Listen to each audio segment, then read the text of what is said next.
அரசியல் ஆய்வாளர்களுக்கு வாழ்த்துக்கள்.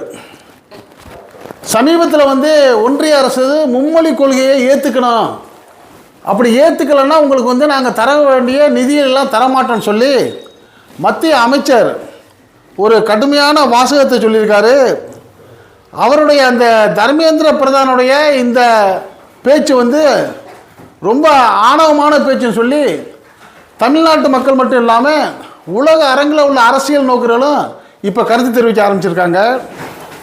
அரசியல் நேயர்களுக்கு வாழ்த்துக்கள். டெல்லி நாடாளுமன்றத்தில் அனல் பறக்க திமுகவுடைய எம்பிக்களுடைய பேச்சு தாங்க முடியாமல் பதில் கொடுக்க தெரியாமல் பதில் கொடுத்து மாட்டிக்கிட்ட ஒரு மத்திய கல்வி அமைச்சர் அந்த தர்மேந்திர பிரதான் தான் பேசுகிற பேச்சுக்கு வருத்தம் தெரிவித்து மன்னிப்பு கேட்டு நான் பேசுனதை வாபஸ் வாங்கிக்கிறேன்னு சொல்லி வாபஸ் வாங்கியிருக்காரு. அப்படி எந்த அளவுக்கு அவர் பேசினார், டெல்லியில் மும்மொழி கொள்கையை எதிர்த்து பேசிய தமிழக எம்பிக்களுடைய பேச்சு என்ன, அந்த மும்மொழி கொள்கையால் தமிழ்நாட்டுக்கு வரக்கூடிய பாதிப்பு என்ன அப்படிங்கிற விவரங்களை சில நிமிடங்கள் நீங்கள் கவனமாக கடைசி வரைக்கும் கேளுங்க. கடைசி வரைக்கும் கேட்குறதோட மட்டும் இல்லாமல் உங்களுடைய கருத்துக்களையும் நீங்கள் இந்த அரசியல் கமெண்ட் பாக்ஸில் கமெண்ட்ஸ் பண்ணுங்கள். இப்போ நம்ம வீடியோக்குள்ளே போவோம். டெல்லியுடைய பாஜக ஒன்றிய அரசு மும்மொழி கொள்கைங்கிற பேரால் தமிழகத்தில் இந்திய திணிக்க முயல்றதா நாடாளுமன்றத்தில் திமுக எம்பிக்கள் கனிமொழி, தமிழச்சி தங்கபாண்டியன் உள்ளிட்ட எம்பிக்கள் அனல் பறக்க பேசினாங்க. இந்த மும்மொழி கொள்கை என்னன்னா, தமிழ்நாட்டில் ஏற்கனவே தாய்மொழி தமிழும் அடுத்த மொழி ஆங்கிலமும் இருக்குது. இப்படிப்பட்ட இரண்டு மொழியிலே தான் நம்மளுக்கு தேவைன்னு சொல்லி கொள்கையாகவே தமிழ்நாடு வச்சிருக்கு. அப்படி வச்சிருக்கிறதுனால தான் தமிழ்நாட்டிலிருந்து மிக பிரபலமான மருத்துவர்கள்லாம் வந்தாங்க. உதாரணமாக எடுத்துக்கிட்டால் உலக புகழ்பெற்ற பெரும் விஞ்ஞானிகள்லாம் தமிழ்நாட்டில் தான் வந்தாங்க, தமிழ் படித்து தான் வந்தாங்க. அவங்கெல்லாம் ஹிந்தி படித்த கிடையாது. உதாரணத்துக்கு அணு விஞ்ஞானி ஏபிஜே அப்துல் கலாம் எடுத்துக்கலாம். தாவரங்களுக்கு உணர்வு உண்டுங்கிற கண்டுபிடிச்ச ஜெகதீஷ் சந்திரபோஸ் எடுத்துக்கலாம். பொறியியல் துறையில் பல்வேறு சாதனைகளை படைத்த விஸ்வேஸ்வரையாவை எடுத்துக்கலாம். ஜிடி நாயுடு. அது மட்டும் இல்லாமல் விண்வெளி துறையில் ஜாம்பவனில் இருக்கிற மயில்சாமி அண்ணாதுரை, இஸ்ரோ சிவன், கே ராதாகிருஷ்ணன், இதெல்லாம் ஏன் போங்க, அமெரிக்காவில் துணை ஜனாதிபதி வேட்பாளராக இருந்த கமலா ஹாரிஸ் தமிழ்நாட்டுக்காரங்க. இன்னைக்கு உலகத்தையே ஆட்டி படைக்கிற கூகுள் இருக்கு பார்த்தீங்களா, அந்த கூகுளுடைய சுந்தர் பிச்சை, இவங்கெல்லாம் தமிழ்நாட்டுக்காரங்க, தமிழ் வழி படித்தவங்க, தமிழ் மூலியமாக தமிழுடைய புகழ பரப்புற உலக அறிஞர்கள். சரி, இப்படி வச்சுங்களேன், இந்தி மட்டுமே படித்து இப்படி பெரிய உலக சாதனை படித்த ஒரு ஆள் ரெண்டு ஆள் சொல்ல முடியுமான்னா யாராலையும் சொல்ல முடியாது. அப்போ தமிழ் மொழிங்கிறது ஒரு அறிவான மொழி. அப்படிப்பட்ட தமிழ் மொழி எங்களுக்கு போதும், உலகம் முழுக்க நாங்கள் தொடர்பு கொள்றதுல ஒரு துணை மொழியாக எங்களுக்கு ஆங்கிலம் போதும்னு சொல்லி தான் தமிழ்நாடு சொல்லுது. ஆனால் அதே சமயம் இந்தியை யாரும் படிக்க வேணான்னு யாரும் சொல்லலை, விருப்பப்பட்டவங்க படிங்க அப்படிங்கிறது தான் தமிழ்நாட்டுடைய அந்த இருமொழி கொள்கையாக இருக்குது. ஆனால் அந்த ஒன்றிய அரசு இப்போ என்ன பண்ணுது, மும்மொழி கொள்கைங்கிற பேரில் உங்களுடைய தாய்மொழி தமிழும் ஆங்கிலத்தோட மூன்றாவது ஒரு மொழியை நீங்கள் கட்டாயமாக நீங்கள் சேர்க்கணும். அப்படி சேர்க்கலைன்னா உங்களுக்கு நாங்கள் தர வேண்டிய அந்த தொகையில் இருக்குது பார்த்தீங்களா, மத்திய அரசுலேருந்து நம்மளுக்கு வர வேண்டிய பங்களிப்புகளும் தரமாட்டேன்னு சொல்லி நேரடியாகவே சொன்னார் தான் இந்த கல்வி அமைச்சர். இப்படி சொன்னதுக்கு எதிர்ப்பு தெரிவித்து தான் இவங்க என்ன செஞ்சாங்க, நாங்கள் கொடுத்த வரி, நாங்கள் ₹1 மத்திய அரசுக்கு வரி கொடுத்தோம்னா நீங்கள் திருப்பி கொடுக்குறது 28 பைசா, அந்த 28 பைசாவையும் கொடுக்கறதுக்கு நாங்கள் மும்மொழி கொள்கைங்கிற இந்தியை திணிப்போம், அதை ஏற்றுக்கிட்டாத்தேன்னு சொன்னால் அது என்னங்க நியாயம்னு சொல்லி அந்த நாடாளுமன்றத்தில் தமிழச்சி தங்கபாண்டியன் அவர்களும் கனிமொழி கருணாநிதி அவர்களும் பேசினாங்க. இது பேசுனதுக்கு பதில் கொடுத்த அந்த ஒன்றிய கல்வி அமைச்சர் தர்மேந்திர பிரதான் தான் பேச தெரியாமல் பேசி மாட்ட தெரியாமல் மாட்டிக்கிட்டாரு. அவர் என்ன சொல்கிறாரு, தேசிய கல்விக் கொள்கை திட்டத்தில் தமிழகம் கையெழுத்து போட வந்தபோது சூப்பர் முதல்வர் தடுத்துட்டாரு. திமுகவங்க ஜனநாயகம் இல்லாதவங்க, மாணவர்கள் நலனில் அக்கறை இல்லாதவங்க, மாணவர்கள் எதிர்காலத்தை சீரழிக்கிறாங்க, மாநில மக்களுக்கு திமுக நியாயமாக நடந்துக்கிறாங்கிற அளவுக்கு கடுமையாக அந்த தர்மேந்திர பிரதான் பேசுனது தான் போச்சு. கொந்தளிச்சு எழுந்துட்டாங்க தமிழ்நாடு எம்பிக்கெல்லாம். தமிழக எம்பிக்கெல்லாம் கொந்தளிச்சு எழுந்துச்சு.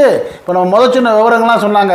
ஐயா, தமிழ்நாட்டில் படித்து உலகம் முழுக்க அறிஞர்களை விஞ்ஞானிகள் இருக்கிறாங்க. இந்தியில் உள்ள ஆள் என்ன பண்ணுறாங்க, இங்கே பானிபூரி விற்கிறதுக்கும் பீடாவாயாட இருந்துக்கிட்டு வட்டி கடை வச்சுக்கிட்டு இந்த மாதிரி வேலை தான் பார்க்குறாங்களே ஒழிய என்ன பெருசாக சாதிக்கிறாங்க? பீகார்லேருந்து இங்கே வந்து கூலி வேலை பார்க்குறாங்க, கொத்தனார் வேலை பார்க்குறாங்க, தச்சு வேலை பார்க்குறாங்க, மண்ணு தூக்குறாங்க.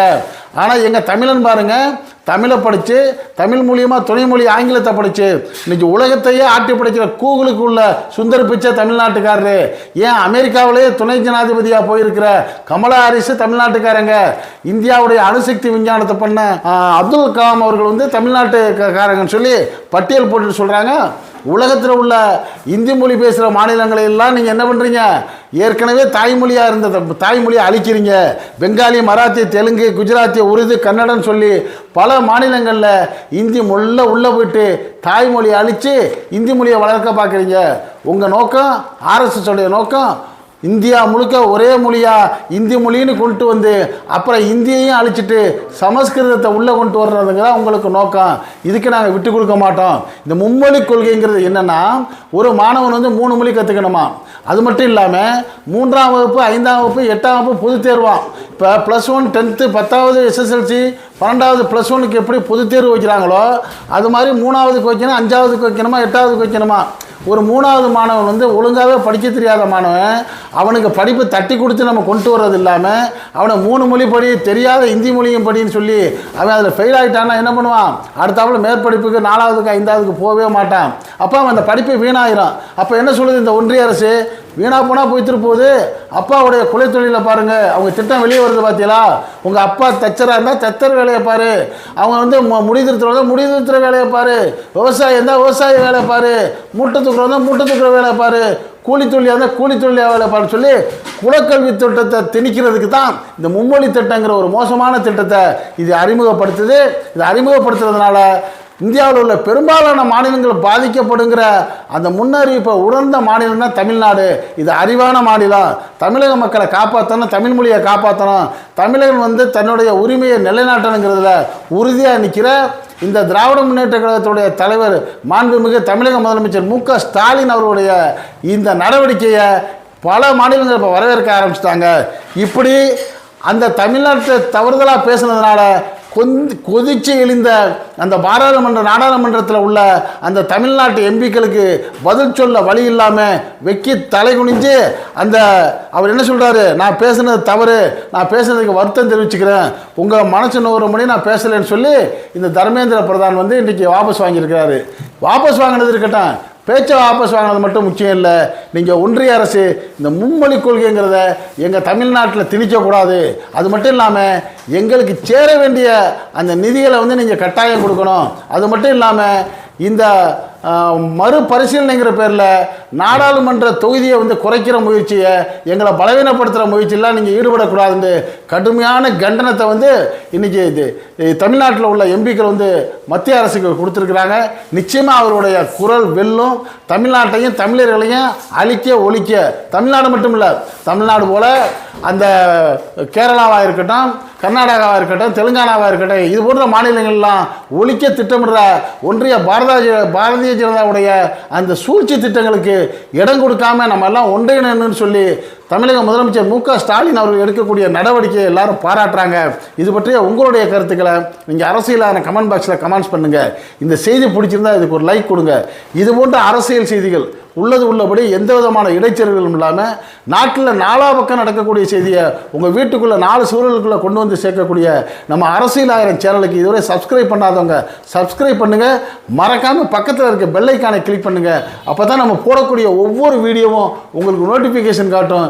நீங்கள் வேண்டியதை விரும்பியதை பார்க்கலாம். என்றும் அணிந்திருப்போம். என்று உங்கள் அன்பன் அஷ்ரஃப் அலி. நன்றி, வாழ்த்துக்கள்.